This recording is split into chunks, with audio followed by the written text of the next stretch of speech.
Hello, everyone. Just Eric here. We're actually not recording this episode for about another 15 real time minutes, but I wanted to jump on before the episode started for two reasons. One, you can tell by the episode title that we're talking about the Donner Party today. Inevitably, you can't talk about the Donner Party without talking about cannibalism. So we're putting a listener discretion warning on the episode right up front. I do keep that section to a minimum, but it does need to be talked about. So, with that said, one of the sources that I used was called The Indifferent Stars Above. And honestly, fantastic book. You really should get it. It's not very long. Highly recommend it. And in it, the author focuses on a woman named Sarah Graves. And that's actually who I'm going to tell Matt who we're covering today. I won't actually mention the Donner Party until a couple hundred words into the narrative, so if you're confused on why I haven't mentioned the Donners, it's because I'm kind of doing a reveal on him. So, with that said, future Matt, you're listening to this while editing. If you could just hit the music now.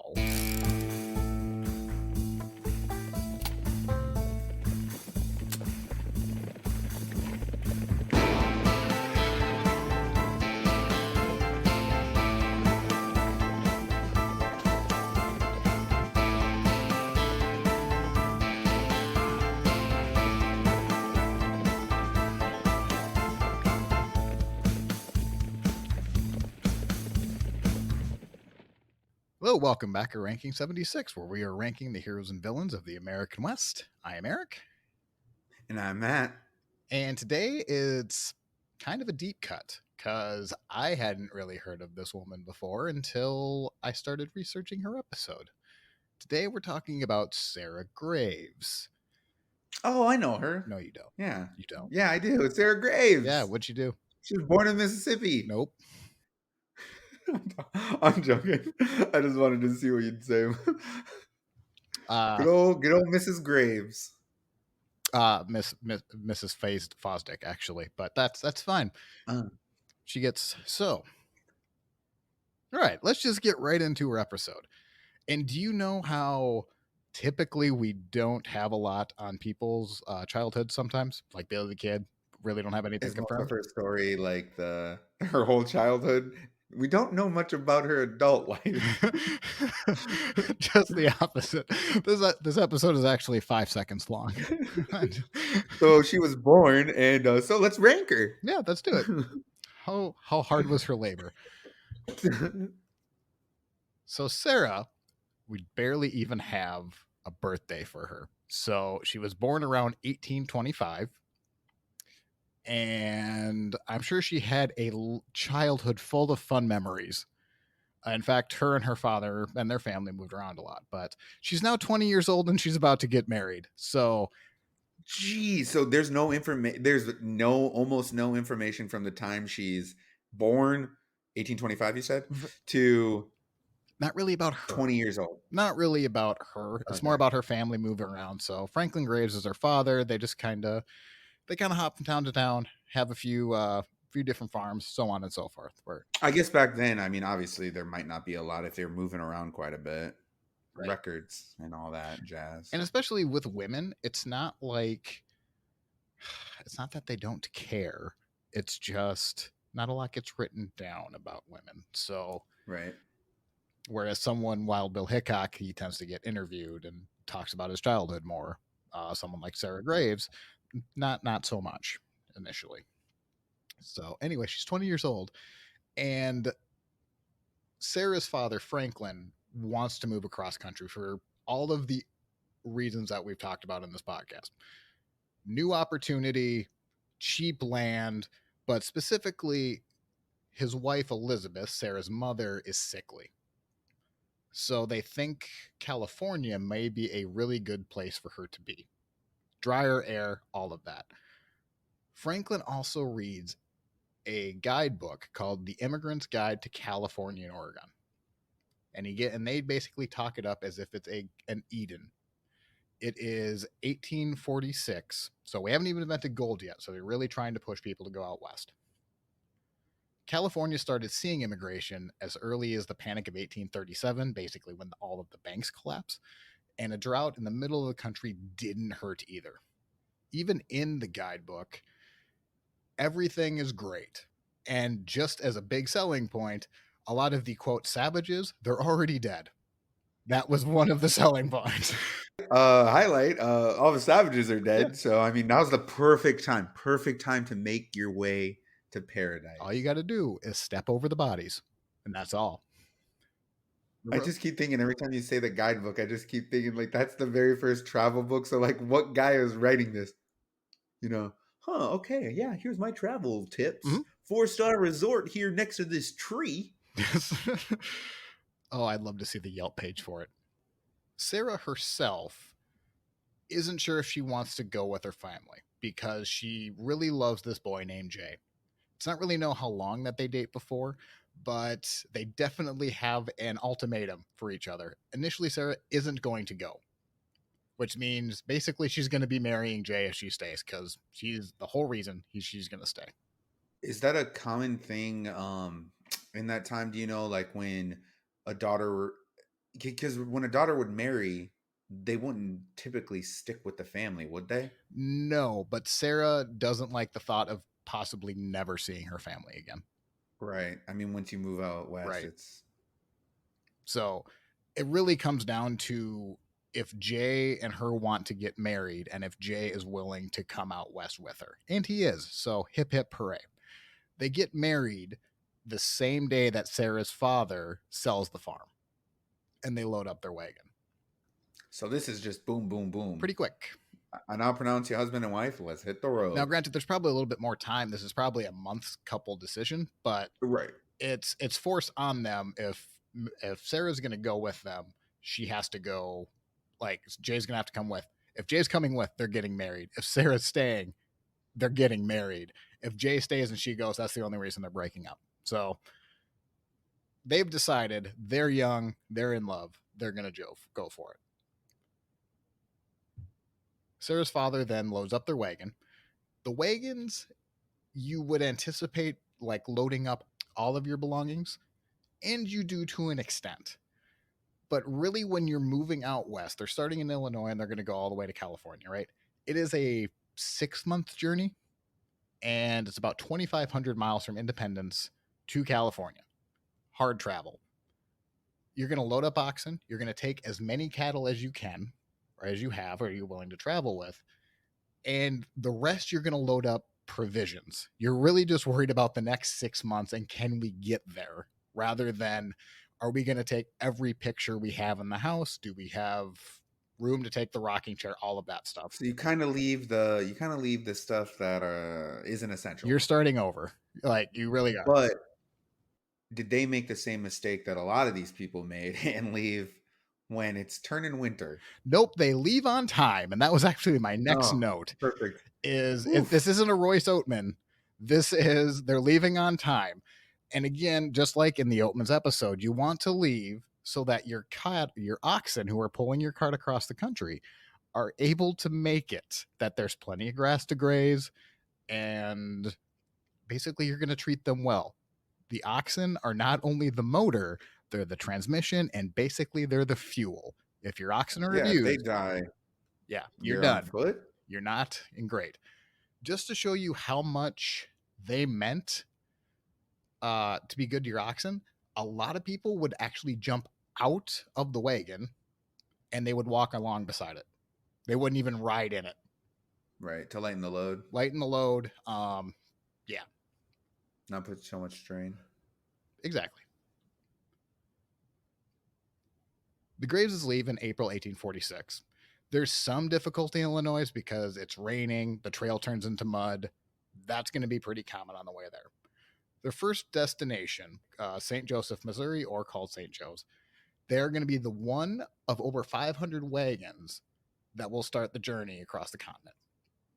Do you remember Red Cloud's episode?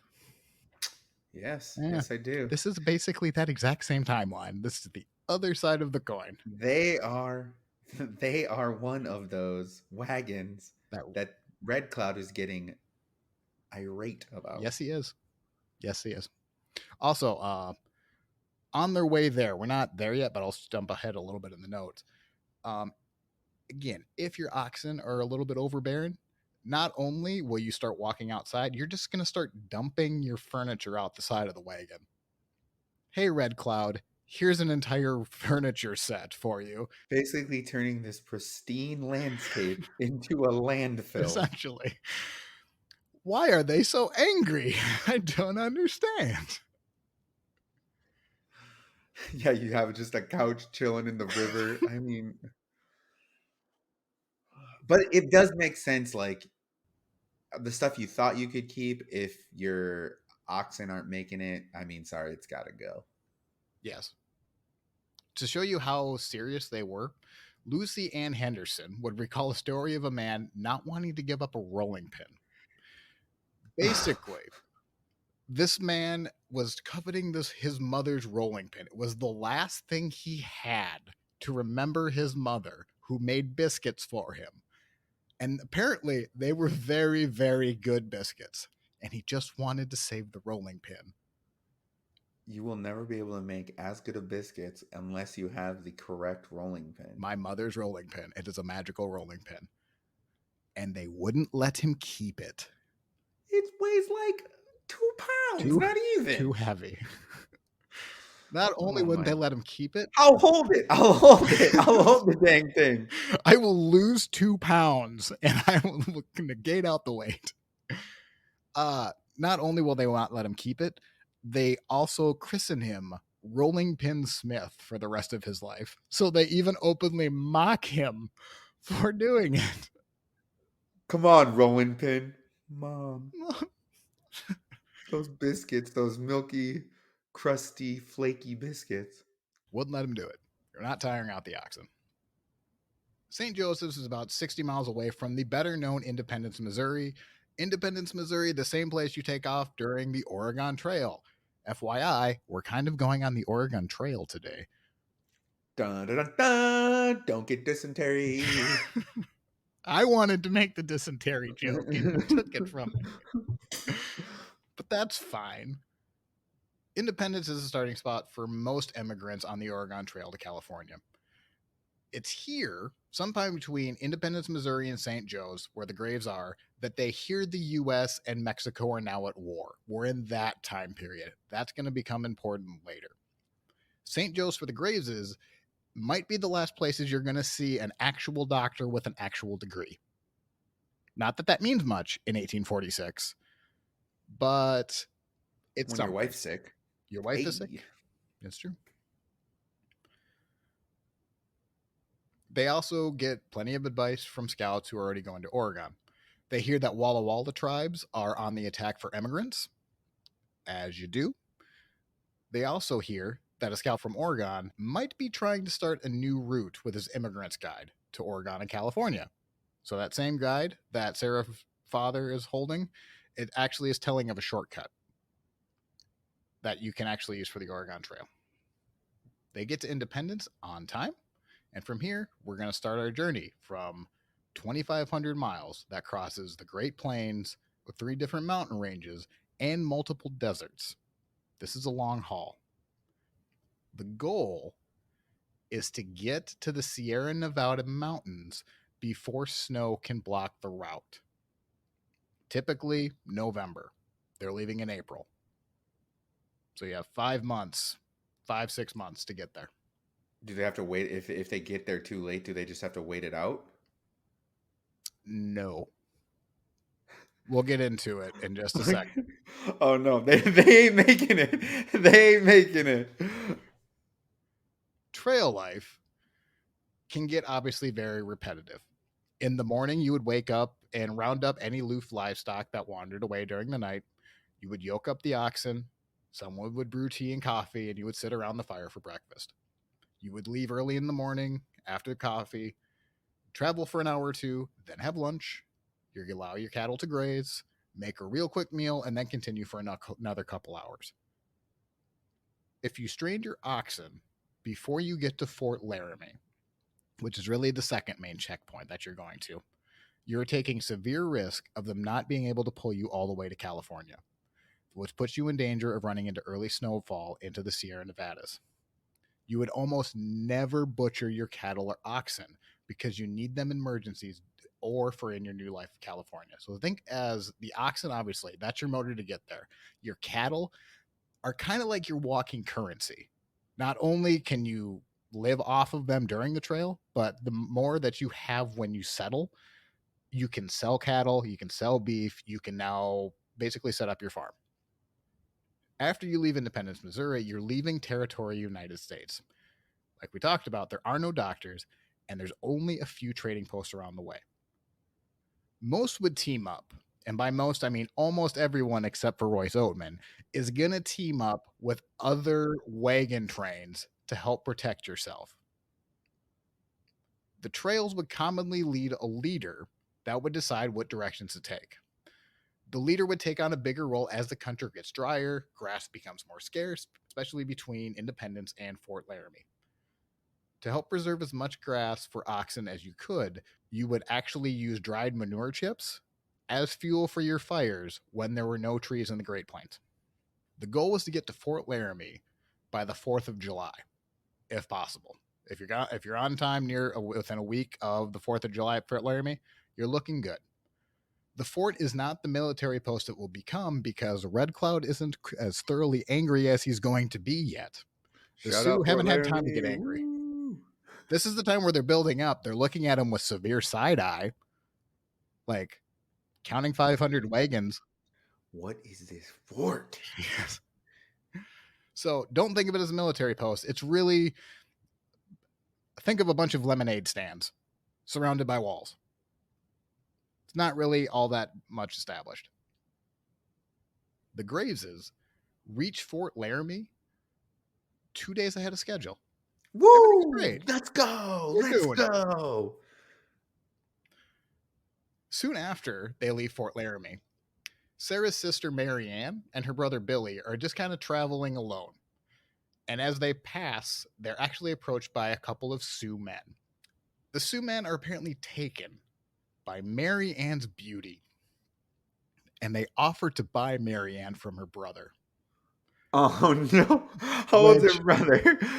as a younger brother myself, the urge not to sell my sister, who I think we can all agree is a tyrant. All big sisters are tyrants. However, he does fight off the urge, and he will not sell his older sister to the Sioux. I was gonna Marianne. say, how old is this kid? Is if he's like 13? Give me, I don't know, a couple bucks. She's yours. Yeah. Actually, you know what? She's free. She's all yours. What do you do? You know what? We don't want her. We don't want her anyways. On July 17th, a letter from a man named Lansford W. Hastings arrives. The writer urges anyone to meet Hastings at Fort Bridger to take his new shortcut to California. When the party approaches the Little Sandy River, they will need to decide if they actually want to take the shortcut or not. They literally take 3 days to decide if you're Oh my going to use god. the shortcut or not. So there goes. They're ahead of schedule. Now they're a day behind. Do you ever like I know it's always funny to make fun of men like around any construction project where they're just like pointing and like that's what I pictured for 3 days. There has been times where I've been with groups that are you just stand around going, okay, huh, what's gonna happen, guys? It's very We thorough got to think planning. about it. Yeah, you just keep pointing to the stuff on the table. You know, yeah, okay. Meanwhile, the wives are probably like furiously tapping their feet and like arms crossed, like, are you freaking flip a Why coin, doesn't boys? I just don't see how one person doesn't go, guys? Can we hurry this up? I mean, you have a deadline. You have to get to a place. Right. There's no we're literally on a timeline here, guys. Like, I don't know if you can tell. I keep thinking, if you tell me they take the shortcut, that ain't gonna be a shortcut. I don't understand why you would think that. This is just a treasurely, a casual stroll across the United States during the 1840s. Well, they decide to take the shortcut. Oh no. Oh no. So the Graves family, along with 20 other wagons that contain approximately 90 other men and women, they choose left for Fort Bridger and they choose the Hastings Cutoff. So do you remember Hastings from right away? He was the one who actually wrote The Emigrant's Guide to California. He's the one that wrote that book, Wrote the shortcut. wrote Yeah, the and he shortcut. wrote the shortcut in there. Yeah. So because they broke off from the main way and they're now away from the traditional route, they need to elect a new leader. And they elect a man named James Reed. James Reed is with another family. Two brothers, in fact. Their last name is Donner. Oh no, no, oh no, no, That's right. no, We're really oh talking no, about the Donner Party today. oh no. Yeah, that's the proper reaction. Yes. So the Donners have had a pretty similar journey to the Grazes so far. They leave on April 16th, 1846 from Springfield, Illinois. Two brothers, Jacob and George Donner, along with James Reed. James Reed, kind of one of those aristocratic, semi-wealthy, I'm better than you kind of guy. Uh, they leave with 9 wagons, moving for the typical reasons: land, opportunity, blah, blah, blah, blah, blah. They get to Independence, Missouri about the second week in May and leave on May 12th. 2 days after leaving uh, Independence, this is where they hear that America and Mexico are now at war. A thunderstorm delays them for a couple days. The trail turns into mud, but for the most part, it's pretty smooth sailing, with the exception of Margaret Reed's mother and James Reed's mother-in-law passes away. Old age, it just happened. They get to Fort Laramie and they're only about a week behind. Fort Laramie, by the way, is really the last opportunity you have to stop to turn around. It's the last place to get provisions. After you get to Fort Laramie, there's no going back. You either, well, you can go back, but Not really. After Fort Laramie, you've made the decision you're not going oh to no, no. California. After you leave Fort Laramie, Yeah. there's no turning back. Yes. I thought you meant once you get to Fort Laramie, you have two options. You can turn around and go back, or That's you can exactly it. go forward and that's it. That's exactly it. Those are your only two options. Fort Laramie is the last place to restock up, either for the journey back, you don't want to do this anymore, or you can make this to California. So they just select James Reed as their captain. We're going to leave them there for just a second, and we're going to talk about Lansing W. Hastings, the man who wrote The Emigrant's Guide to California and Oregon.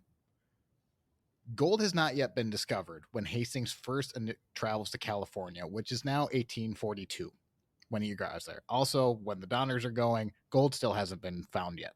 They're just going for the opportunity.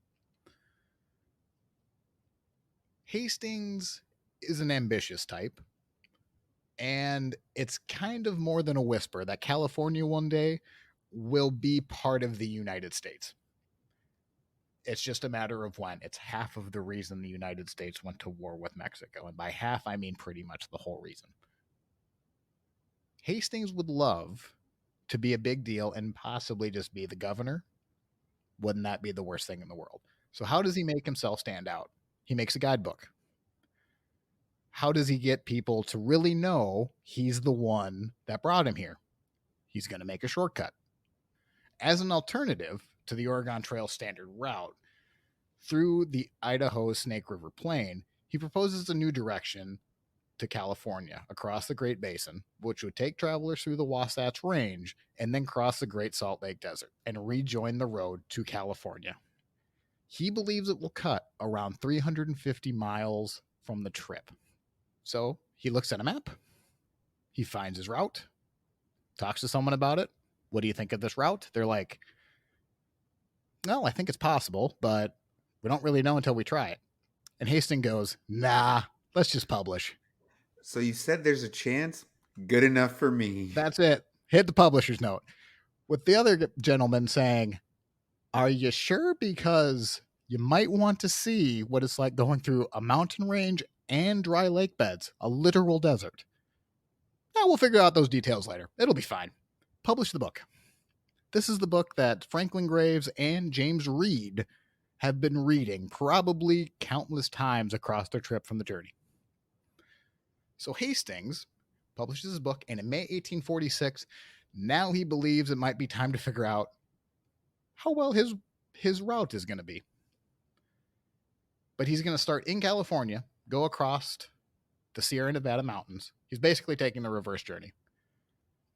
Getting through the Sierras was a pain in the butt because they haven't had their spring runoff yet. But he does get through. So then he goes through the Salt Lake Desert. Along with him is a man named James Kleiman, who is a well-respected mountain man trader type in the area. By the time they pass through the desert, Kleiman sits down with Hastings at a campfire and they discuss the Hastings shortcut. Kleiman believes that the route might be shorter, but it's promised to be a much harder traveling route than the previous route. As in, this really isn't going to be much of a shortcut. The two men argue over a night and throughout the next day. Stubbornly, Hastings has the party leave for the Wasatch Mountain Range towards his shortcut. Turns out Kleiman was very correct. It's almost impossible to pass through. The first couple days, soon the grass for the oxen becomes scarce, and then the terrain becomes rockier and harder to steer over. Hastings then sends out his messenger to Fort Bridger saying, or to Fort Laramie saying, "Won't someone please take my route?" Kleiman isn't far behind the messenger, and Kleiman and Reed actually know each other. So Kleiman just went through this cutoff. Says it was basically terrible. James Reed meets with Kleiman, and Reed really wants to take this route, probably because they just spent 3 days talking about if they needed to take a shortcut or not. Well, I mean, we already talked about it so much, we might as well just do it. I think that's probably half Typical guy solution. Well, I mean, are we going to sit here and talk about it, or are we just going to do it? I think they played rock, paper, scissors best to 100 and then forgot count, and then they just kept going again. You know what? Yeah, let's just go. Let's just do it, guys. YOLO. Maybe this is the first instance of YOLO. Right? I can just see that guy being like, "Wait, you want to take what path? No, man, I just did that. No, dude, no." I think it'll be Kind all of. right, though. I think it'll be all right. Yes, Kleiman said, quote, "I told him about the Great Desert and the roughness of the Sierras. The straight route might turn out to be impracticable. I told him to take the regular wagon route and never leave it. It is barely possible to get through it, and it might be impossible if you don't. Seriously, James, stay on the route." Whatever you do, don't leave the route. Stay on there forever. So they take a left and they take the route.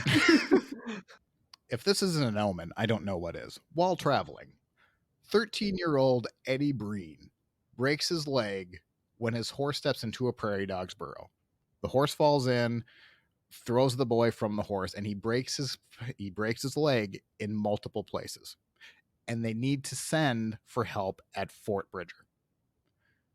It takes a couple days. When they return, it's an old mountain man with apparently a really long white beard with stained tobacco juice in his beard. Exactly who you want tending to your medical needs. Do you know exactly? Here to help. Ting, ding. He just always has his spittoon. He actually tied it in his beard, and he just drags it around him like 3 feet back. Hey, hence the tobacco stains. Hence the tobacco stains. It all comes together. The mountain man thinks, like, seriously, this is going to have infection. Probably need to amputate the leg. And if it wasn't for the 13-year-old boy pleading for him to stop, he probably would have. But his parents pay the mountain $5 for his time, and they send him away. They then place the boy in the back of their wagon. A wagon, by the way, about to go through a mountain range that has less than 0 suspension. Yeah, not going to be pleasant for the boy. Did they even support it with anything? Put some sticks together and that I don't know. They did set the bone the best they okay. could. And does it matter? Right? Well, yeah. I mean, I was picturing in my head like maybe they slung it like maybe they attached it to the roof of the wagon from like a sling and let it dangle, but that wouldn't be better. You're going to be violently shaking. I think you just lay in the wagon as much as you can. So anyway, when they get to Fort Bridger, Hastings isn't actually there when he promised that he would be at Fort Bridger to show them the way. Instead, he left instructions saying anybody who wants to take the route, come this way. I'll meet you going into the Wasatch Mountain Range. Hastings is now discovering his route isn't passable in any route that he's going to take. It simply isn't going to work. Even the route he's trying to find his way has large boulders, overhanging rocks, narrow ledges, dead end canyons. Basically, there's no way to go through. Not knowing this, the Donner Reed party start off initially making 10 to 12 miles a day getting into the Wasatch Mountain Range. On the first week of August, they see a note from Hastings at a place called Echo Canyon. And let me just summarize the note for you real quick. They open it up and it says, bad idea. Just, nope. Seriously, this is dumb, guys. Turn right around. No. In reality, the note tells them that Hastings is farther ahead trying to find a better route. I'll come back for you when I am ready to show you the different way. So they waited for a boy to reset his leg, a broken leg. And now they have to wait 5 more days before they go find Hastings. James Reed is basically pushed out by the party saying, go find this man because seriously, tick, tick, time is wasting. Right. Reed finds Hastings. Hastings refuses to come back because he can't find a way. But don't worry. Do you see this tall hill up here? Let's go to the top of this hill. Hastings and Reed stand at the top of the hill, and Hastings points at a route he thinks they can use. And then he tells James Reed to go back to his party and to go. So he just went, that one. Yes. James Reed, they don't have any choice. There's no turning around. Try turning around 20 wagons in the middle of a mountain range. Good luck. Travel grinds for the wagon train to as slow as 2 miles a day. They have to cut themselves out of almost every turn, and what turns out to be a mini forest. Because they're committed to this route, again, they've gone too far.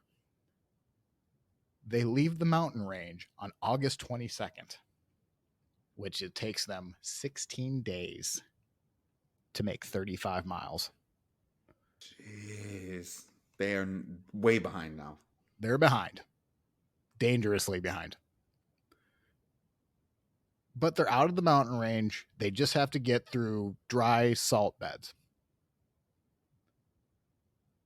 They travel 3 nights and the land starts turning into deserts. And then they come up around another note. Let me summarize this note for you. They open it up and it says, really bad idea. Seriously? Nope. You've done effed up. In reality, the note says 2 days, 2 nights, driving hard across the deserts, reach water. So they gather up as much grass and as much water as they can, and they head out towards the Salt Lake Desert. How long did the note say that they were going to take? 2 days and 2 nights. 2 days and 2 nights. Well, on the 3rd day, water runs out. So that tells you how well it's going. Oxen are struggling to pull the wagon through the sand, which appears to be dry on the surface, but when you actually attempt to travel across it, they sink down, and they sometimes sink down to the hull of the wagon, literally the bottom of the wagon sometimes. Do they have to dig it out then? Yeah, and pull it 20 wagons worth. Oh my God. Next. How well do you think those oxen are doing at this point? What do you want to do? Are they almost dead or what?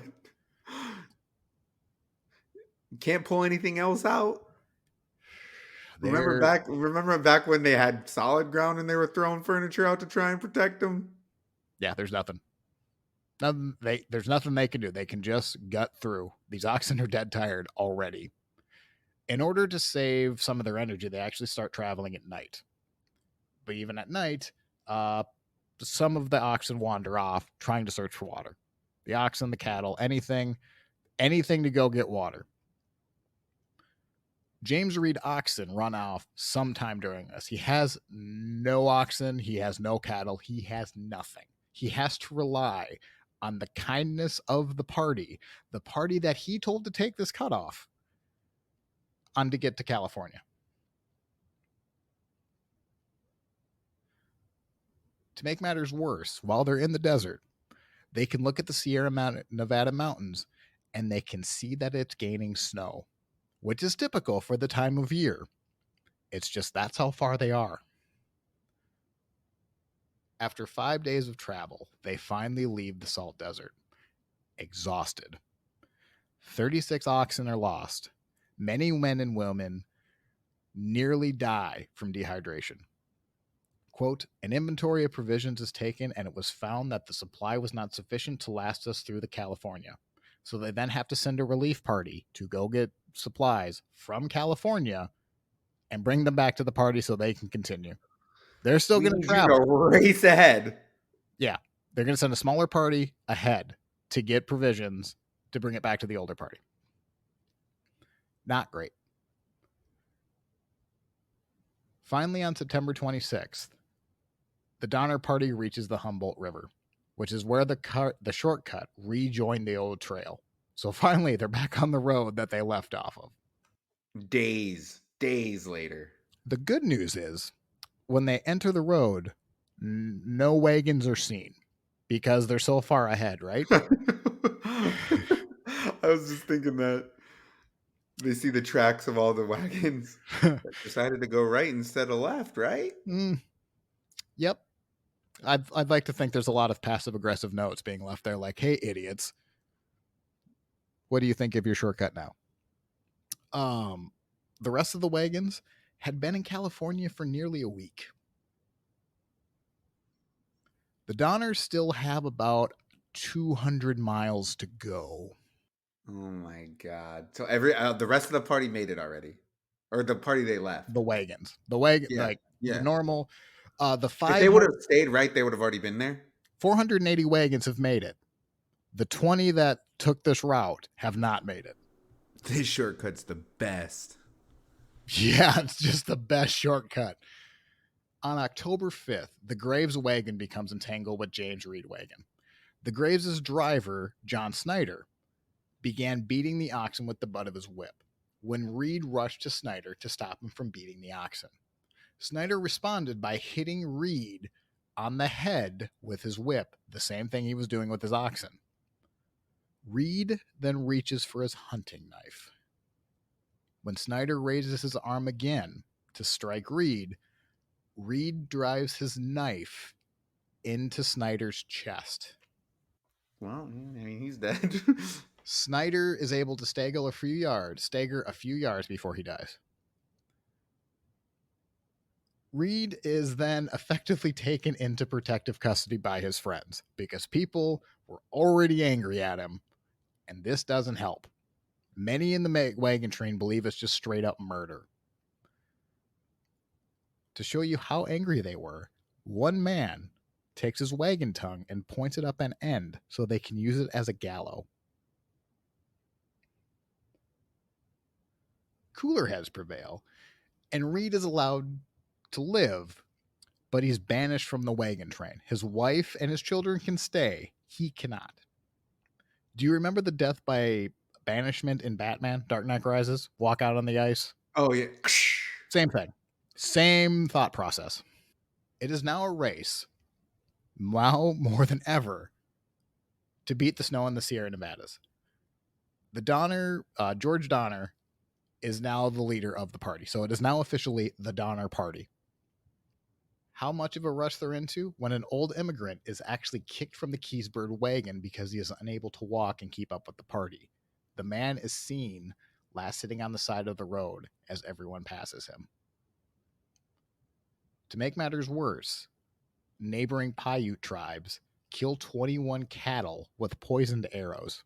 Oh, God, they just can't catch a break. The party has now lost over 100 heads of cattle on the trip, and they can actually hear the Paiutes laughing at them as they cross the river. Shouldn't have took the shortcut. Right. Big idiots. After the Paiutes kill the cattle, the relief party that actually sent to California, well, they actually return with food. It's probably the first good news they've had forever. One of the men returns and said news ahead of that there's 7 pack mules full of food, and they even find 2 Miwok Native Americans to be scouts. Because really, they only have one real scout left in the party. It's kind of the disadvantage of breaking off from 500 people. There's not as many scouts, especially when the scouts you were told about climbing, they told you not to take this route. They don't like to, yeah. His name is Stanton. He will come important later. It takes a lot of food to keep 80 plus people plus cattle alive, so the food itself does not last that long. Food and game begins to become very scarce. They're at the point where they're ready to start killing their already dwindling cattle and even the horses if they don't find more food. They're already hungry, starving, dehydrated from crossing the desert. That took up a lot of resources. On Halloween, October 31st, more bad news. George Donner's wagon tongue, or his axle, breaks. They're in the Sierra Nevada mountains, and he needs to stop to make a new wagon. The party 12 is on a couple miles, but they kind of have to stop. They're about 1,000 feet away from the summit.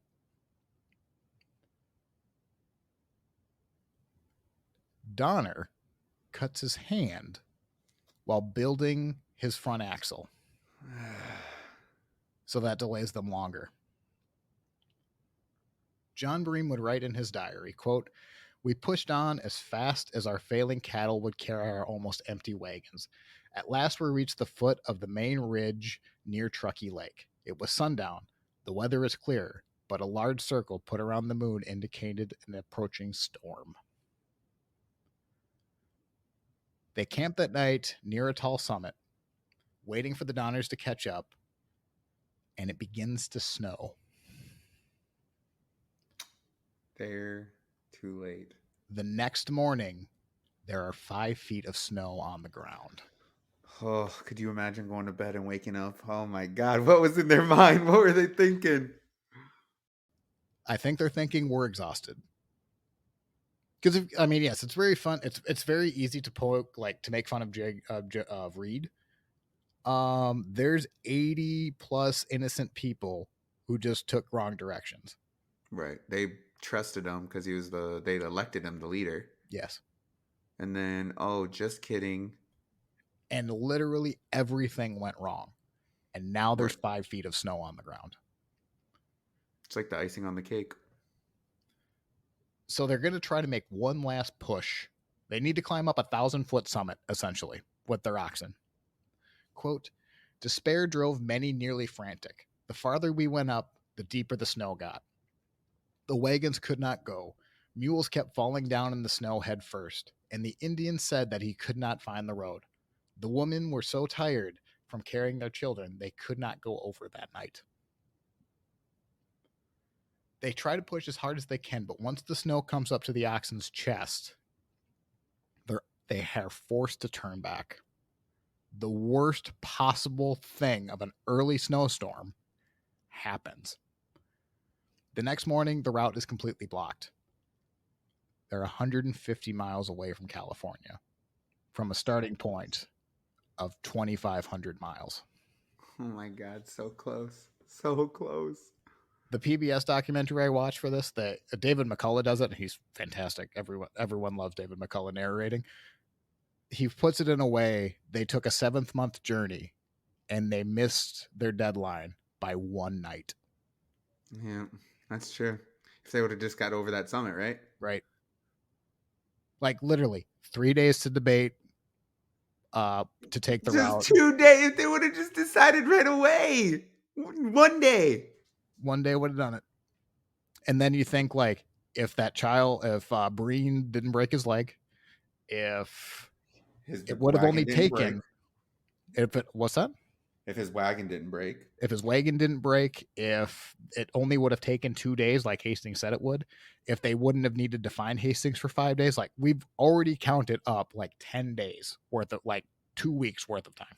The other 480 wagons are already in California. Sure are. They made it. We're not talking about them. Snow continues for the next 8 days.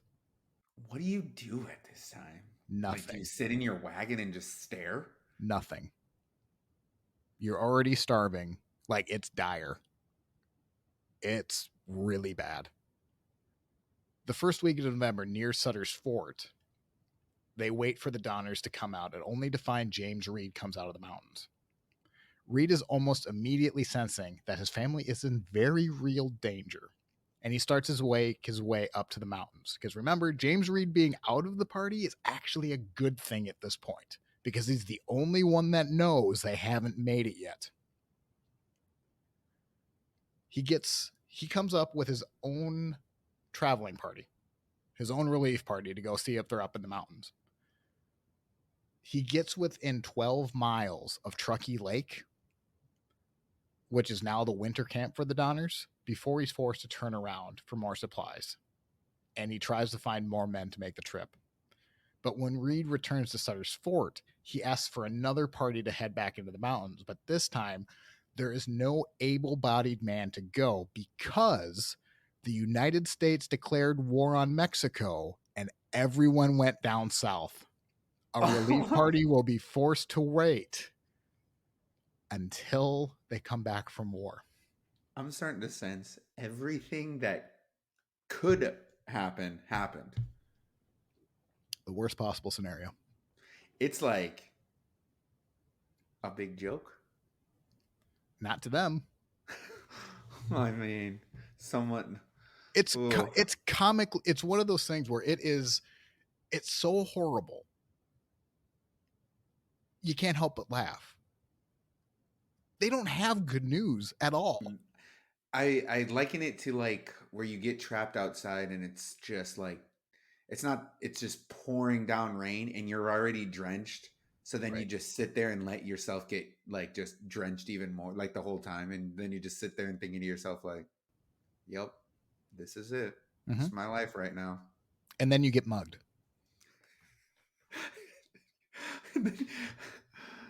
and you haven't eaten dinner yet either. And you haven't eaten dinner for like 2 weeks.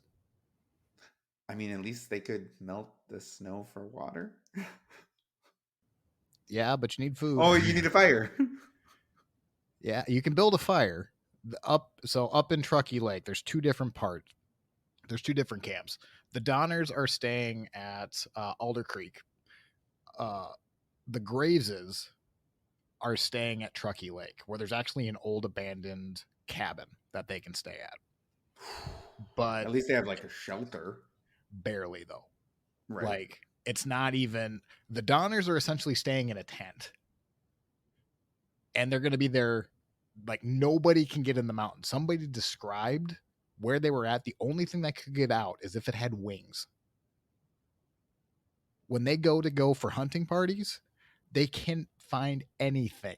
Maybe a rabbit here, maybe a squirrel, maybe small creatures, but there's no deer. There is nothing that is going to sustain 80 people who are now trapped in this mountain.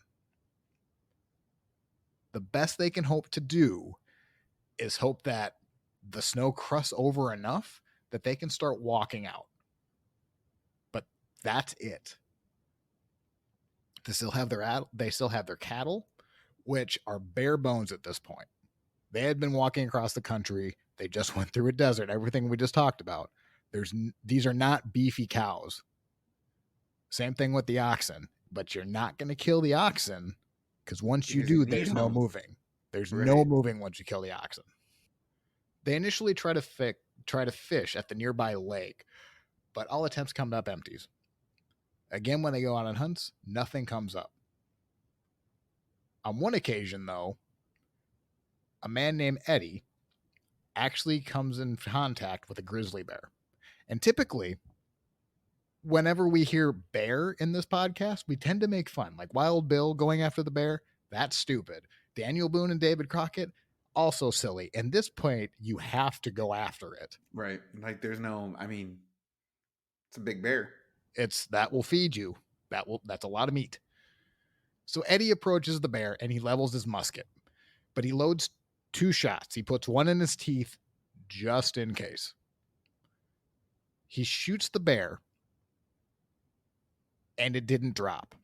So now Eddie has to scramble behind a tree and load his gun as fast as he can and just wait.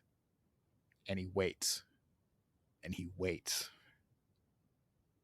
until the bear comes around the tree. And as it is about to swipe him, Eddie shoots the single shot he has and it hits the bear in the chest. Luckily, the bear dropped dead. The But first good thing that happened to him. But just in case, Eddie finds a big stick and just starts beating the bear repeatedly to make sure it's dead. Oh, and in case the stick, he then jumps on it like a trampoline for a couple times, which I understand the stick.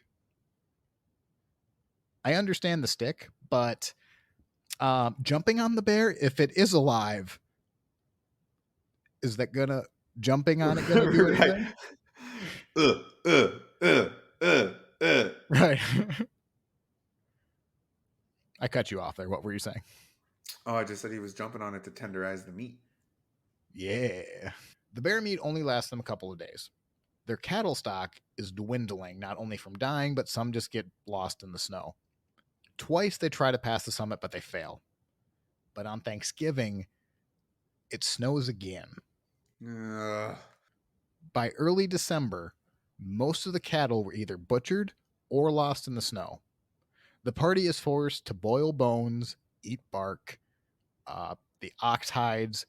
They would put ox hides into strips and then boil it into a jelly. Ox and horse bones from ox that have died were boiled repeatedly to make a soup. Some of the children from the Murphy family picked apart an oxhide rug that lay in front of their fireplace, roasted it on the fire, and then had to eat that. Between the snowstorms, the 2 camps would ride mules back and forth so that they could at least keep a clear path to each other 6 miles apart. They tend to try to help each other out as much as they can. But for the first 2 weeks of December, they try to find the healthiest people that are still in the camp. And they volunteer that they're going to have to now go out and get help. They're at the point where they have to start killing the oxen for food. So they need to send a party on foot? Yes.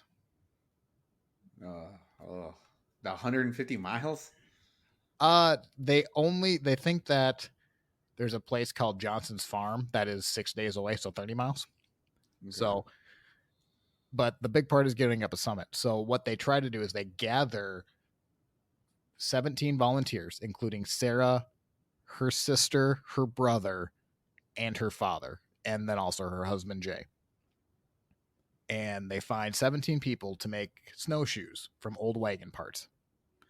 Very heavy wagon parts to attach to their feet to climb up 1,000 feet summit and then go find another, hopefully, 30-mile trip to Johnson's Farm. So you're tired, you're hungry, you have to travel over 30 miles, and you have to attach heavy wagon equipment to try and get through the snow. 2 more bits of bad news. 1, there's 17 people. They only have enough material to make 15 snowshoes. So that's a bummer. The bigger bummer is they actually misjudged their route. Johnson's Farm is actually 65 miles away. It's twice as long as they thought. It's double. Yes. And it's not like it's smooth traveling to get there. It's rocky. It's literally a mountain range. To walk in these snowshoes that you just talked about, you just hinted at, it takes an incredible amount of energy to walk up 1,000 feet or 14 miles. Like that's 1,000 feet up. It's a 14 miles to the summit. It takes them 2 days to get to the summit just so that they can go back down it.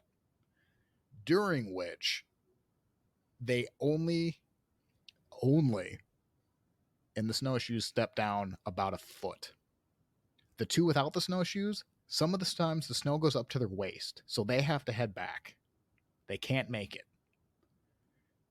Those with heavy wagon parts attached to their feet only go down a foot, and that's the easy way to go. Keep in mind, anyone who skis understands that you put the goggles on if you're going to be outside while skiing for a while, not because wind getting in your eyes, it's because you can go snowblind pretty quick. It takes them 2 days to get there. They've already had 2 days worth of damage to their eyes. Keep in mind, they haven't had a full meal in probably 2 or 3 weeks at this point. With that said, do you remember their main guide, Stanton? Sure Really do. the only last one. He's not in the best shape, but he's what they have. Out of anyone in the party, he has to go on with the snowshoe party so that they can find their way there. Stanton's eyes are likely already permanently blinded by the snow after the 2 days. By the time they get over the summit, he's likely even suffering from delirium. They're 5 days out, and then when they're ready to take off, Mary Ann Graves, so Sarah's sister, sees Stanton laying on the snow, kind of as I picture him, literally with his hands behind his head, smoking his pipe. She asks him if he is coming, and he just simply says that he would catch up with them later. Mary Ann left him, and Stanton is found 5 months later dead in the same place. Shit, so did he just give up, or was he just so like delirious that he just didn't know what was going on? Probably the delirium. It probably is.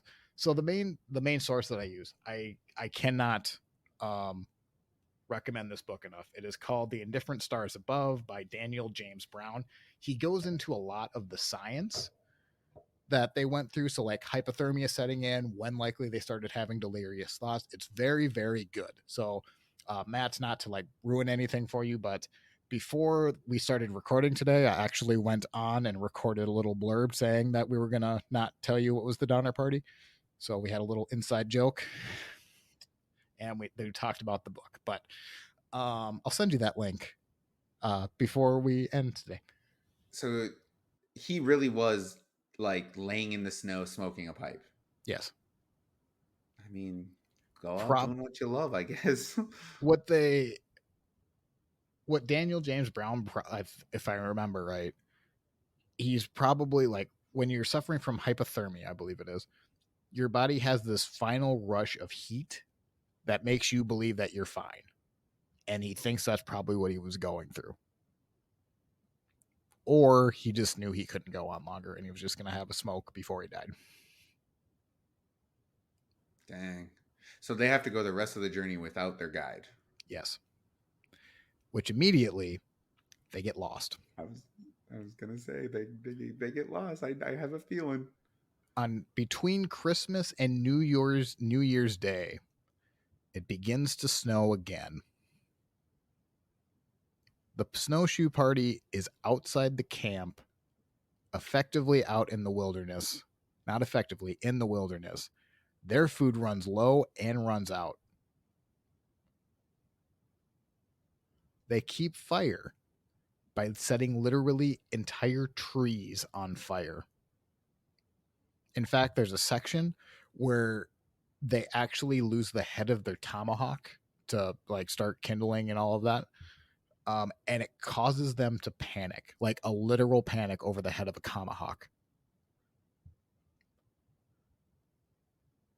They're forced to, during the blizzard, to sit underneath blankets, and then there was a big blanket over that where someone would literally be standing in the middle to make a tent.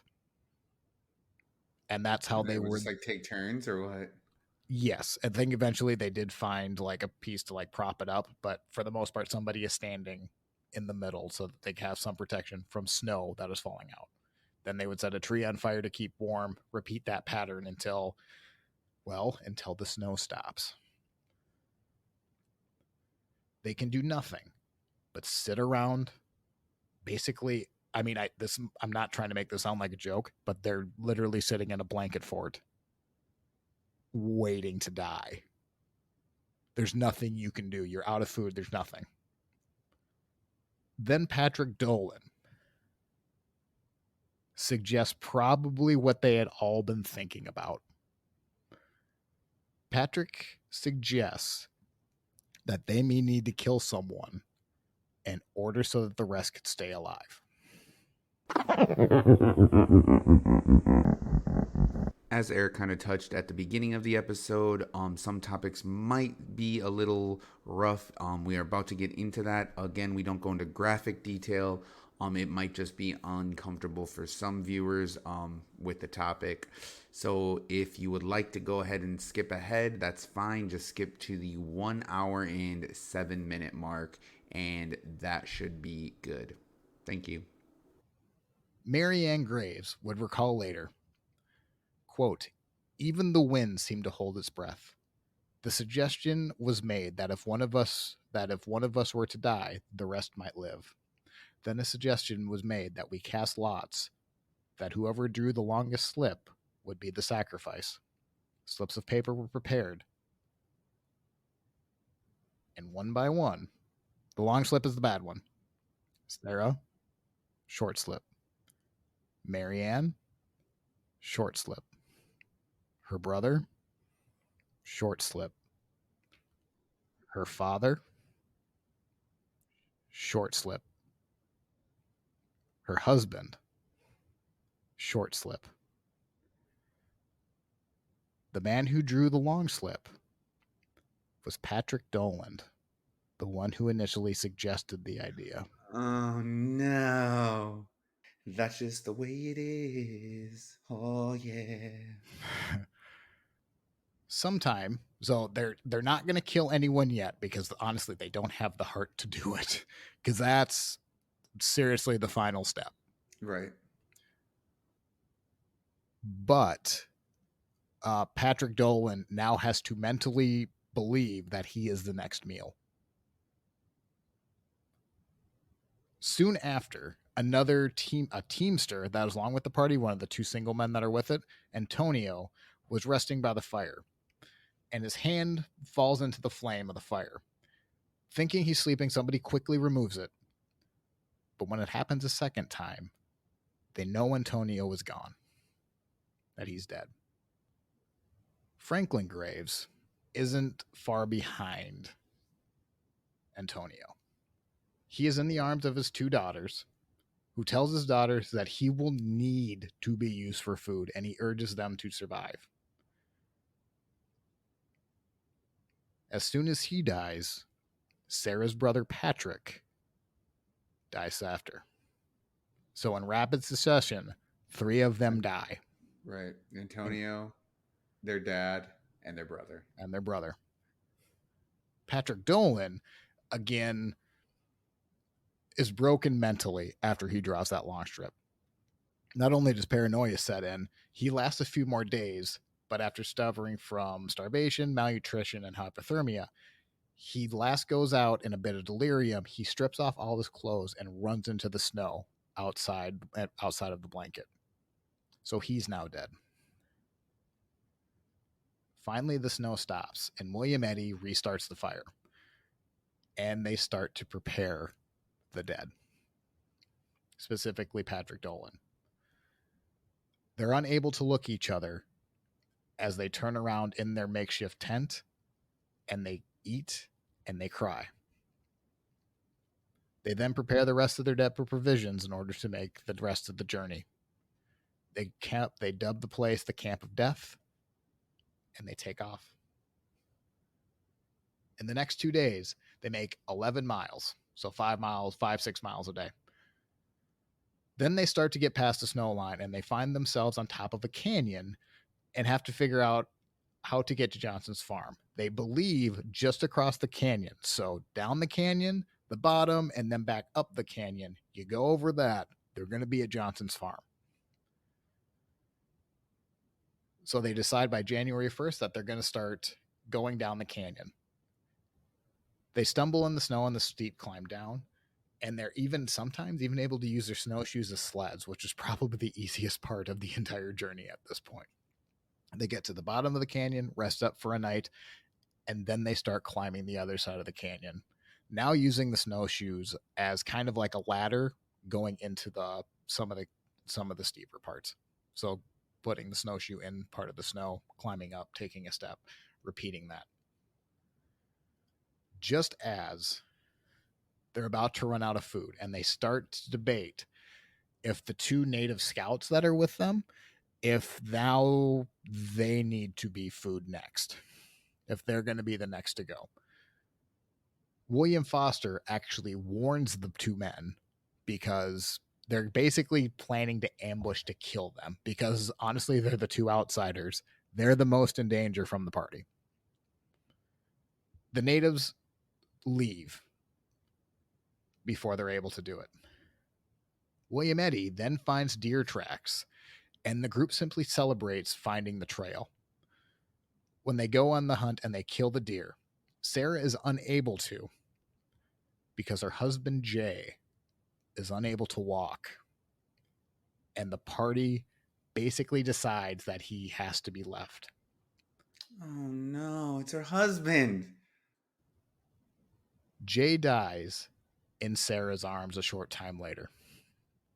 He is now the third family member to die in the horseshoe party for Sarah. When Sarah catches up with the party, the group probably just bluntly asks if they can use Jay. There are now 7 survivors in the horseshoe party, 5 women and 2 men.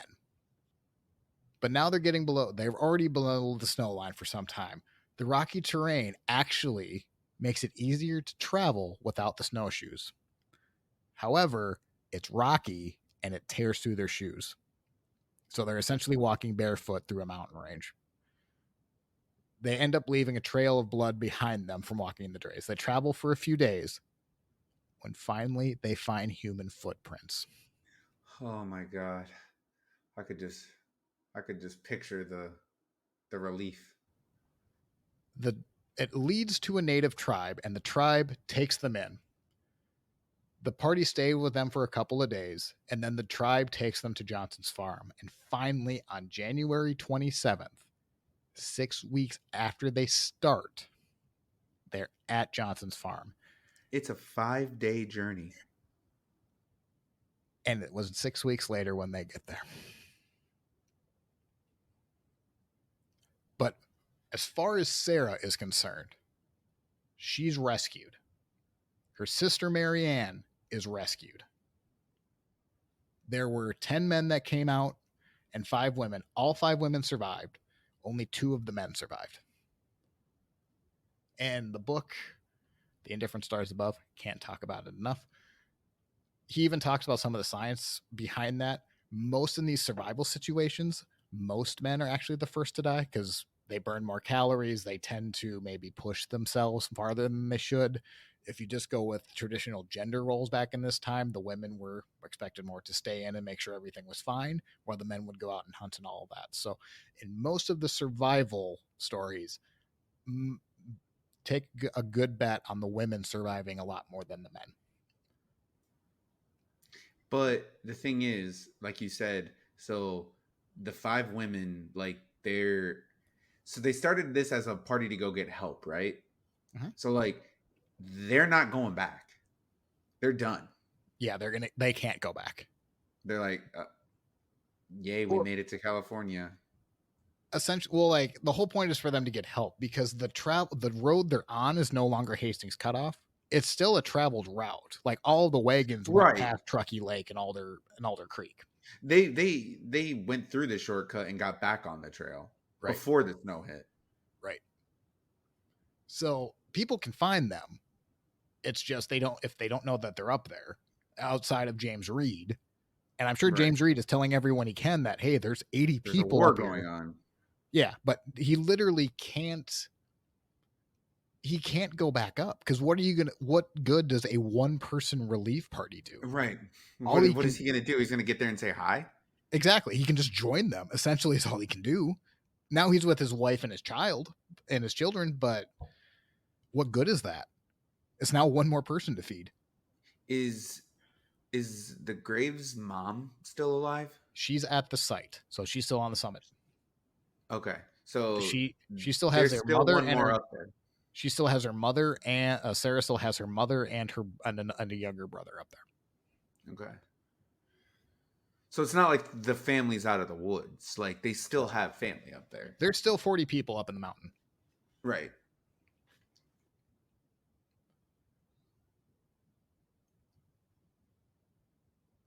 On January 10th, the Americans take Los Angeles. So California is now effectively an American territory. James Reed leaves from San Francisco to start a party to go back up into the mountains because now there's men that can go back up into the mountains. While James Reed is gathering his party, Johnson's farm sends man to Sutter's Fort to gather supplies for a relief party to go up. So there's going to be two separate relief parties that are going into the mountain. About the week of February 5th, the first relief party sets out for the Donners. James Reed is only 2 days behind. Back at the summit, it was about as depressing as the snowshoe party. On Christmas Day, Margaret Reed, so Joseph's wife, is able to save enough food for her children to have basically a pot of soup. It is really going to be the last true meal they're going to have until the relief party gets there. By the time they get to the relief party going back into the mountain, they're eating ox hides that is literally serving as their roof because they have nothing else to feast on. On February 17th, the first relief party comes over the summit. They take a day to get down, but when they arrive, a man would recall, and this is kind of a long quote, so bear with me. Quote, near the sunset, we crossed Truckee Lake and came to a spot where we had been told that we should find the immigrants. We looked all around, but no living thing except ourselves was in sight. We raised a loud hello, and then we saw a woman emerge from the snow from a hole in the snow. As we approached, her and several others made their appearance in a manner coming out of the snow. They were gaunt with famine, and I cannot forget the horrible, ghastly sight they presented. The first woman spoke in a hollow voice, very much agitated, and asked, are you men from California? Do you come from heaven? End quote. The rescuers find that 12 men have died. They find their bodies covered up in quilts in the snow. So far, the survivors hasn't needed to eat their dead yet. The first relief party then has a morality compass nightmare because they're only allowed to take up to 24 immigrants back with them. So now they need to decide who can make it. They need to decide who is able to make it back with James Reed a couple days later and who just isn't going to make it. Keep in mind, they also know that they can't leave that much food at the campsite. Because they needed to get back. They need to get back. And if you think of it, Johnson's farm is not a Walmart supercenter. They're not prepared to feed 60. It's literally a family farm. They butcher some cattle and they get some as much food as they can gathered up. But the whole point is to get up into the mountain, get the people, and get them back as fast as Get they back. can. Right. So they can't leave that much food with them. So they take 24, 31 remain on the summit. The Breams, the Donners, which by the way, George is sick with a hand infection from when he was making his wagon tongue, and his wife Tamsin refused to leave his side. On February 26th, Patty Reed, 8-year-old Patty Reed, volunteers to stay with her 3-year-old brother Thomas, who is too small to walk through the huge drifts. Margaret, her mother, has to go. So they have to leave the 8-year-old and the 3-year-old, separate them from their mother, and take. Patty says to her mother, quote, "Well, Ma, if you never see me again, do the best you can." Ugh. Luckily, spoiler, because this has been depressing enough, all of the Reeds are going to make it. So they're the daughter and the son are gonna live. And the However, mom. and the mom, the Reeds and the Breams are actually the two families that actually make it out whole. 2 children on the relief party, though, do die on their way back. Then they come across James Reed on his second relief party. James Reed meets with his wife for the first time since his banishment, and he hears that his children are safe and alive, but they need to go find Thomas and Patty. The second relief party reaches the summit, but 10 immigrants have died just in that quick couple of days. Surviving immigrants, they can no longer wait for food, and they had to start living off of their dead. So everyone that stayed behind in the camps had to start eating the They dead. had to start preparing the dead. The second relief party leaves with 18 more immigrants. Travel is slow enough that Reed actually sends 2 men ahead to relieve a cache of food to bring it back to the party, because some members are just not going to make it. And keep in mind, you also can't just feed these people all of the food you have, because it's going to be a literal shock to their system. I was literally just thinking about that. Like, it's not like you can just have a full meal. Like, No, when you have you to. haven't eaten in a long time, your stomach's all like different, and if you eat too much, you probably throw up. You're probably Right. sick already. Yep. But they do get them food. A third relief party comes up. They collect some immigrants, and as they're coming back down, a blizzard. No. It forces the relief party to camp for 10 days. 5-year-old Isaac Donner freezes to death. James Reed nearly dies. Mary Donner's feet were so frostbitten that she didn't realize that she was sleeping with them in the fire. So her feet are gone. Yeah.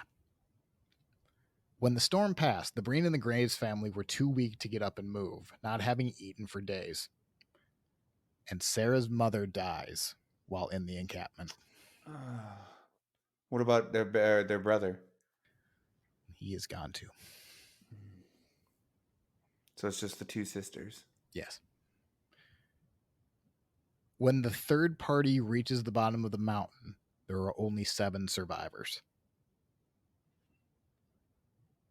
By the second week of April, a fourth relief party goes back up, but there's only one survivor in the party, and it's Lawrence Keysburg. Keysburg is lying on a top of human remains. Tamsin and George Donner are now dead. Tamsin's body can't be found, and Keysburg is found with $225 worth of gold on him. They obviously start to suspect that he killed the Donners for the money.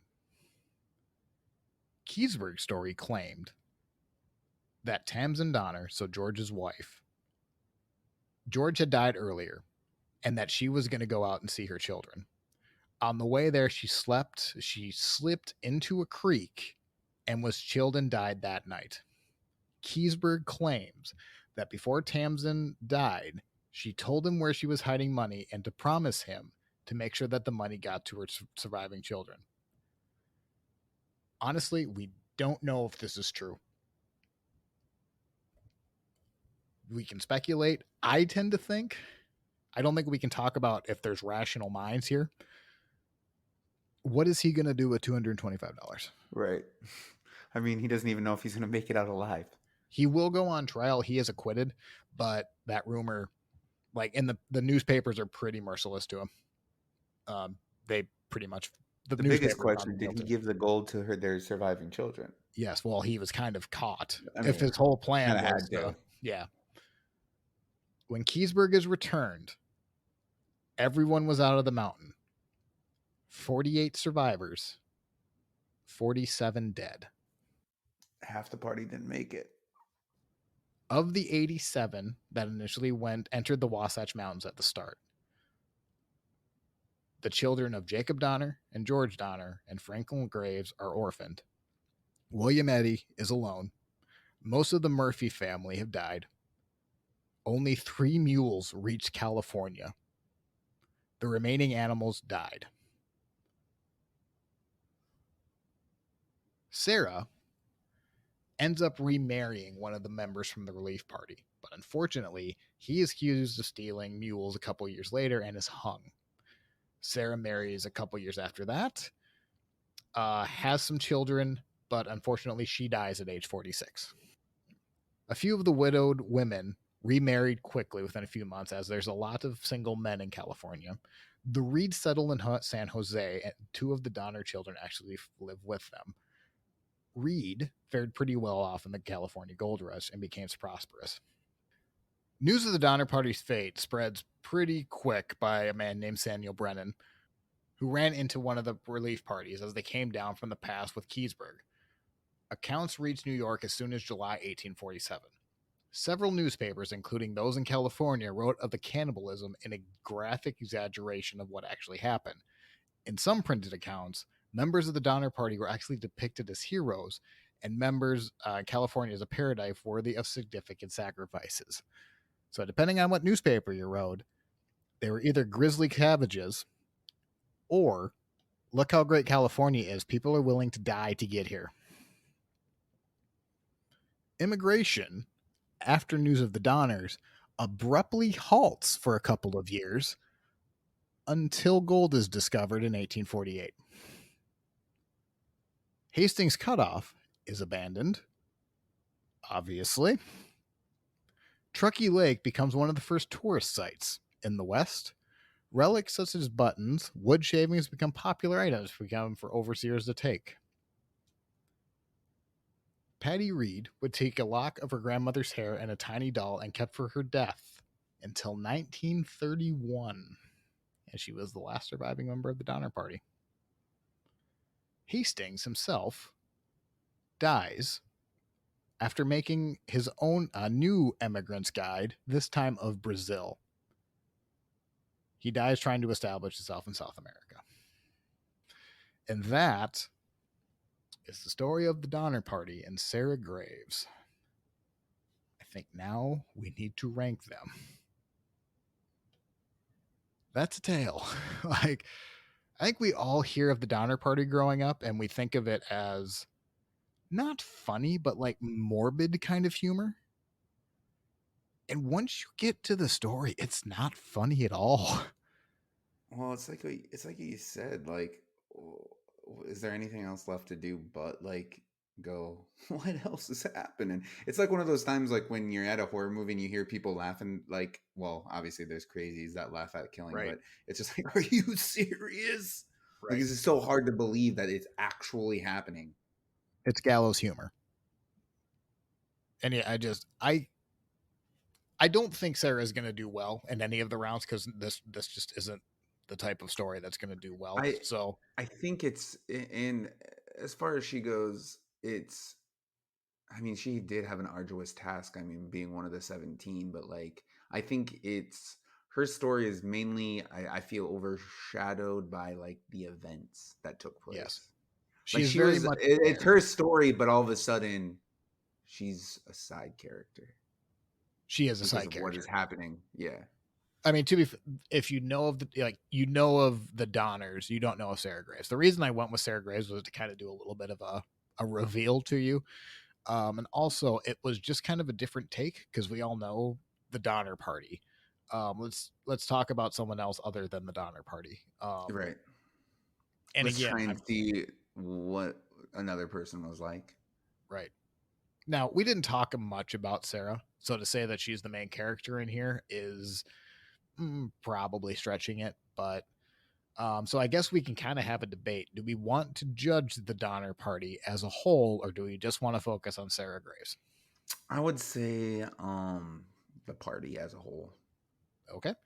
On the episode, I'm going to put Sarah Graves on the Donner Party, and actually for the episode, I am going to put Sarah Graves as far as our ranking goes. But We are judging her as a party. So our first round, are you satisfied? This is our biography round. We're going to be handing out scores 10 between -10 and 10, 10 points apiece on if we liked her story or not. To say liked their story, that's Right. a little. This is a Uh, very different. This is I not would really a say. positive or negative. Think of it as I'm thinking of it as just like The Reverend. So like Leonardo DiCaprio surviving. Like that's what Mhm. we need to look at it on.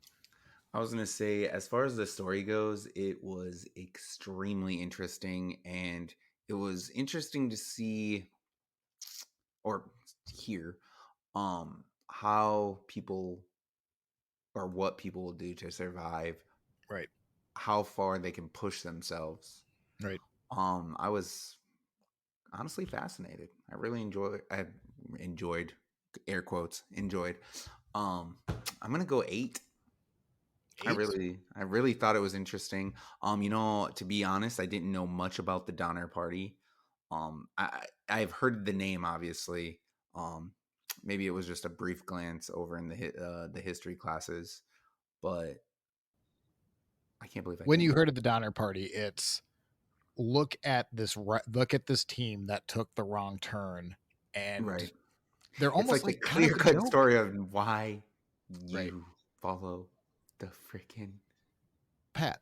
It's almost like it's not, but like it kind of reminds me of not a fairy tale, but like a story you tell your children of this is why you do things the right way. This is why Right. you don't deviate. It's that type of story. Right. I think eight's a good score. I don't think I'm going to go quite as high as eight, but I'm not going to go much higher than, much lower than it. This one's just really hard to score because it's very different from normal stories we have. So I'm going to go 6.5 because I think that's a fair score for the Donners. That brings the Donners score up to 14.5. Next round, be sure you are right. Then go ahead. This is our morality round. Again, Matt and I are going to be handing out -10 points to +10 points apiece, depending on how well we think they were morally. The only thing, okay, so This one's tough. I think there were unmoral people, right? So I don't think he should. I mean, I am with them when they said Reed killed that guy. Right. I think what's difficult is you're trying to judge 80 people in as if they're one. Right. So you almost need to look either at the actions of the party. I don't think there's anything they did that was immoral, Mm-hmm. other than, yes, you could say James Reed killing Snyder. Absolutely. After that, I'm not going to penalize them for cannibalism. I mean, They had no option. It was either that or death. it They was didn't leeches kill without anyone. food. They were eating like their roof and bark Yes. off trees. I mean, come They on. had literally no choice. If this was Hastings, really low score, like Yeah. -7, 6, 7, somewhere in that range. I don't think.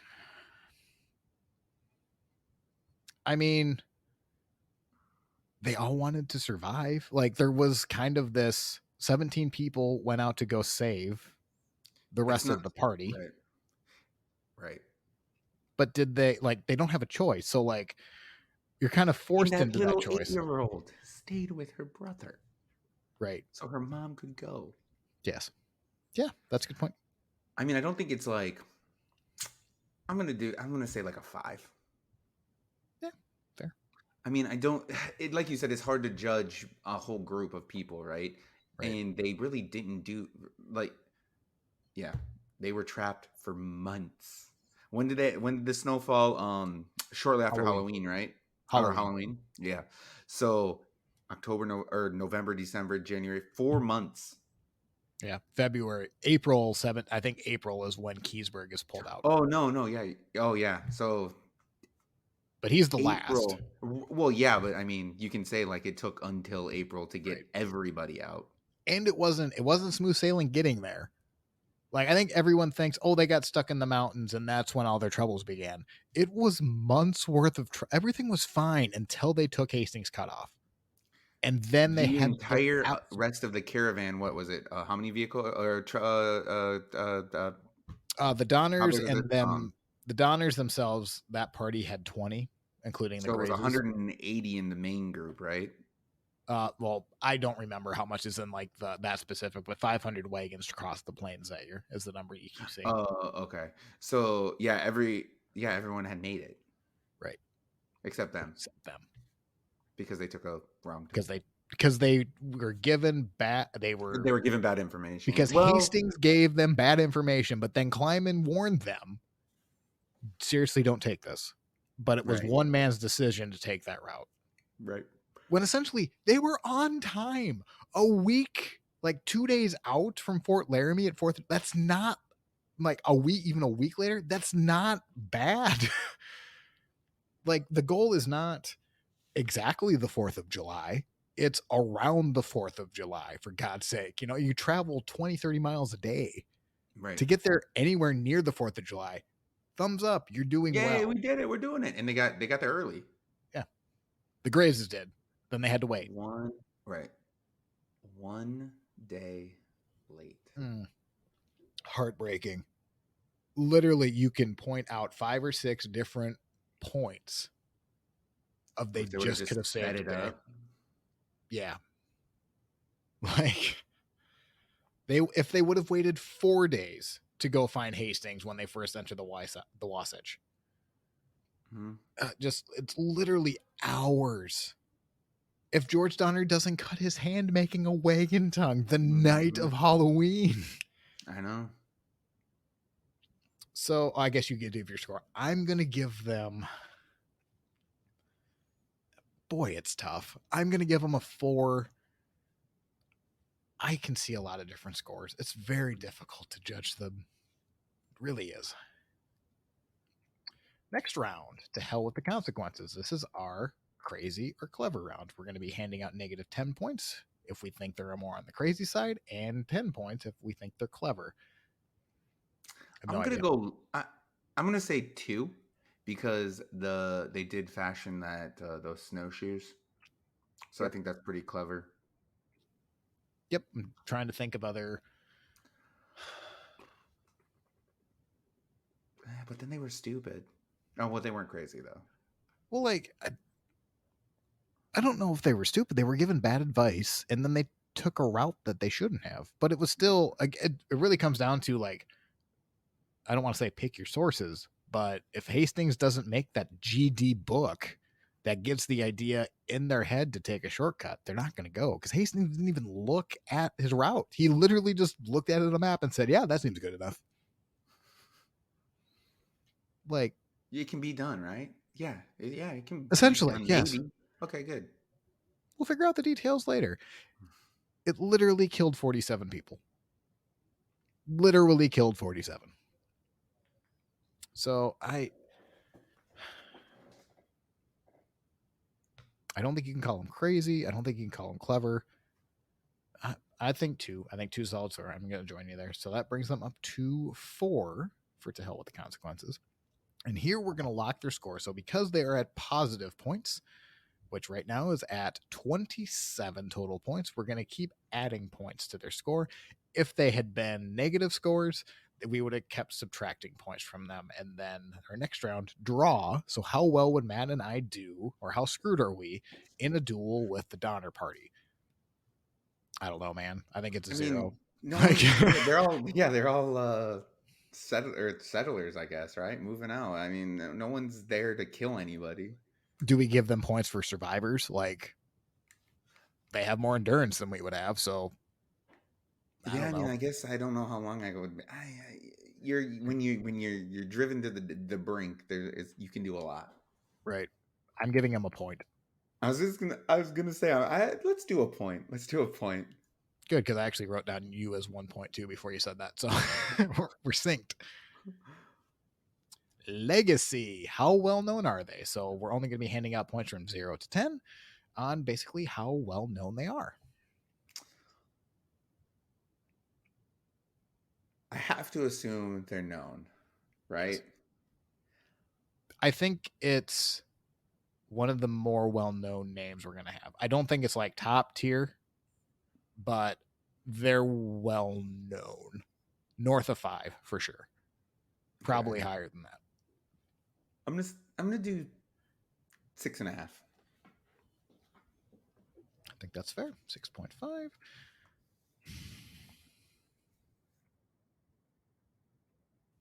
I'm going to go a little bit higher. I'm going to go probably 7.5 for that because I don't know why I always go back to Tecumseh as far, maybe because I'm just bitter and I want him to be more well known. Um, they're much more well known than Tecumseh, and I gave him a 7. Now it was because I wanted to give him a 7, but they're more famous than Red Cloud, more infamous. I shouldn't say famous. See, I'm gonna go 7.5. I think that's fair. I think like comparison, people can tell me if I'm off base here, but as far as just simply name recognition, I think they're on par with David Crockett and Daniel Boone. Just kind of spitballing that. Mm-hmm. 14 total points. These next couple rounds, death bonus. We are going to be handing out up to 2 points each if we think they had a cool story about their death. And I don't think we can award points here. This is way too depressing to say they had a cool death. Like, it's too depressing. There's nothing cool about their deaths. They were No. all, yeah, like you said, tragic, like awful circumstances. No. Nope. I'm hard 0 from me. I'm going to assume it's a hard 0 from you. You bet. Counting coup. Here we have a debate. So counting 47 coup, died. They killed 47. counting coup, if you're just picking up this episode, we're going to do their confirmed-ish kills, and then we're going to divide that number by 10 as a bonus point. Typically, this is a much easier category to judge because Wild Bill Hickok had 7 people. You can count them. It's much easier to judge.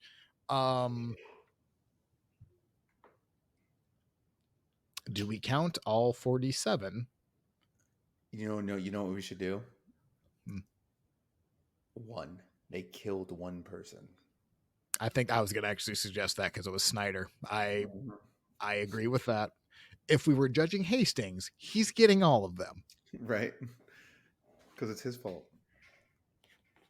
I agree. And also, like, Reed killing, I do believe Reed killing Snyder. Now, Reed isn't a likable man by any means. I do think that was more self-defense because I don't think it's above the realm of possibility that somebody was really wanting to find an excuse to harm Reed at that point. He had no friends. He was the reason they were there. If Hastings was there, he would have been killed a long time ago. So yes, 1 for Snyder. I agree with that wholeheartedly. 0.1 of a point, which brings their total score up to 43.6 points, which is pretty good. That actually, David Crockett got 46.5 points. So just a couple points lower than David Crockett. I think that's fair. So now I have my coin. I actually keep it near me, so I don't need to hunt for the dang thing. So, what are we doing with this coin? So now, Eric's going to flip the coin.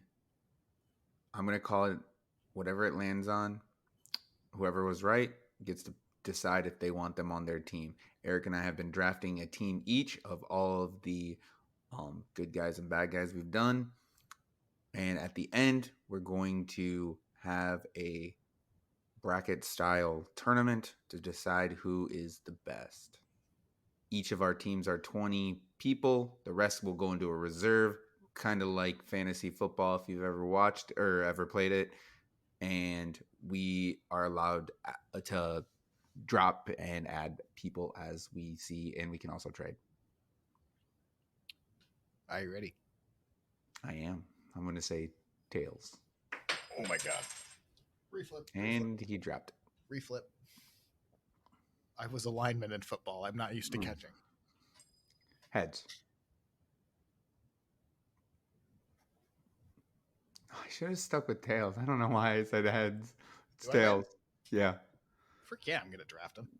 I should That have was just actually stuck with Tails. I meant to stick with Tails too, which is hilarious. That's forget okay about though, it. because Just that's just for just the way it hypothetical, is. because I did want them. I was going to probably trade you either David Crockett or Daniel Boone. Would you have taken that trade?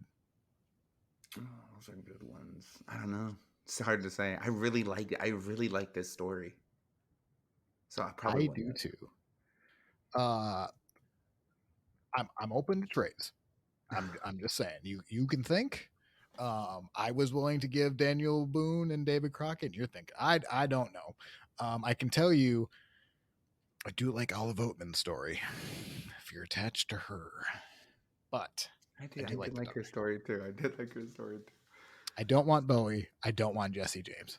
I don't want Calamity Jane. Get out of here. So like you're running out of people, not Tetsuko Tawa. So I will accept. I would consider Red Cloud or Billy the Kid, but I don't think you're going to give me Billy the Kid for Donner Party. So Red Cloud is I will consider for Red Cloud for you to ponder. Didn't you trade me Billy the Kid? I did for Wild Bill Hickok, straight up. Well, for a while, Bill. Yep, straight up trade. All right. With that, I think that's all we have on the Donner Party. Let us know what you think. Yes, please leave us a rating or a review. We love to see that, and it helps us out a lot. Also, check out our website, ranking76.wordpress.com. You can find all of our episodes. You can find what teams are. You can find the scores. You can find where we're at on Reddit. You can find where we're at on Facebook. You can find our email address. So everything we have is on this website, ranking76.wordpress.com. We appreciate it. Thank you so much. I do want to do one final plug for the Indifferent Stars Above by Daniel James Brown. It's not very big. It's seriously one of my favorite books now. I cannot recommend it enough. Go buy it. I always put the source notes. I try to link on Amazon if somebody wants to buy it. But seriously, so good. And with that, I'm Eric. And I'm Matt, and we will see you next time.